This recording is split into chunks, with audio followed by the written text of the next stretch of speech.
So guys, suppose करो आपके किसी क्लाइंट के पास ऑर्डर आता है, उन्हें गुड्स डिस्पैच करनी है, for example from Delhi to Punjab.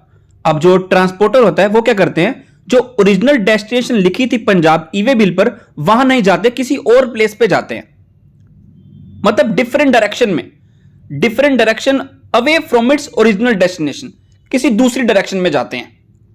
मतलब जो चीज लिखी गई थी ईवे बिल पर वैसे ना जाकर किसी दूसरी डायरेक्शन से जाते हैं, पहला रीजन। दूसरा, अब जो गुड्स थी उसकी जो एक्चुअल वैल्यू लिखी थी वो कम होती है as comparison with market value.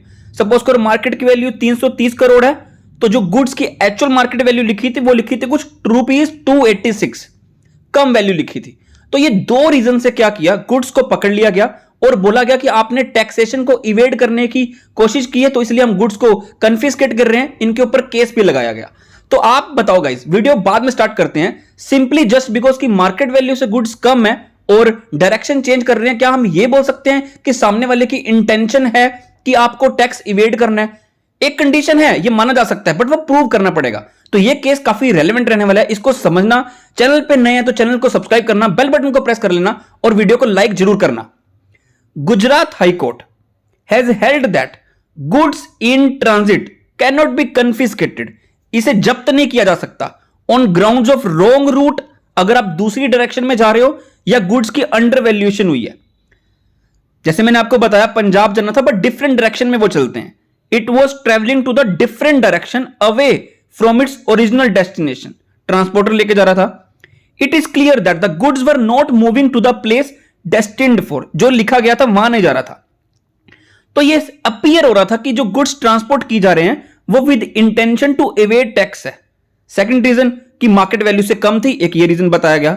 तो डिसाइड क्या किया गया, we find that merely the direction preferred by the petitioner for delivery of consignment to the place destined for, and an inference cannot be drawn with regard to the intention of the petitioner to evade tax। English छोड़ते हैं, लिखा हुआ है कि just because अगर e-way bill में कोई direction बोली है कि हाँ पंजाब में जाना है, अगर वो डिफरेंट डायरेक्शन में जा रहे हैं, दैट डजंट मीन कि वो इवेड करने लगे हैं टैक्स, अनलेस कि कुछ ऐसा प्रूफ मिल जाए डिपार्टमेंट को कि हाँ ये डिफरेंट डायरेक्शन में गुड्स को इसलिए लेके जा रहे हैं, वहां से ये डिस्पोज ऑफ कर देंगे और किसी को पता नहीं लगेगा। तो ये प्रूव करना पड़ेगा डिपार्टमेंट को। अगर प्रूव कर देते हैं तो ठीक है, नहीं प्रूव होता तो इंटेंशन आप नहीं मान सकते टैक्स इवेजन की।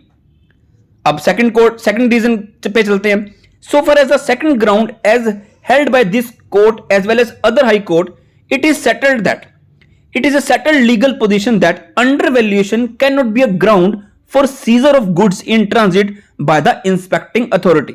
तो ये कोर्ट्स ने बोल रखा है कि अगर मार्केट वैल्यू से कम वैल्यू है तो वो अंडरवैल्यूएशन को हम इवेजन नहीं मान सकते। So it clarified it has quashed the entire confiscation proceedings, जो भी स्टार्ट हुई थी उनको रोक दिया गया, बंद कर दी गई प्रोसीडिंग्स को। Keeping in mind two things कि mere चेंज ऑफ रूट आप नहीं बोल सकते कि आप टैक्स इवेड कर रहे हो, या अंडर वैल्यूएशन से आप नहीं बोल सकते आप टैक्स इवेड कर रहे हो। If such is the case then probably the authority may be justified, मतलब अगर आपको लगता है डिपार्टमेंट को कि उनकी इंटेंशन टैक्स चोरी करने की थी, तो डिपार्टमेंट को पहले प्रूव करना पड़ेगा। विदाउट प्रूव आप अटेम्प्ट नहीं लगा सकते उनके ऊपर कि वो चोरी कर रहे हैं। The authority may be justified in initiating appropriate proceedings, अगर वो प्रूव कर देते हैं डिपार्टमेंट कि चेंज ऑफ रूट से टैक्स की चोरी हो रही है, तो उस केस में प्रोसीडिंग्स एप्रोप्रिएट है। In the same manner mere undervaluation of the goods also by itself is not sufficient to detain the goods and vehicle far from being liable to confiscation।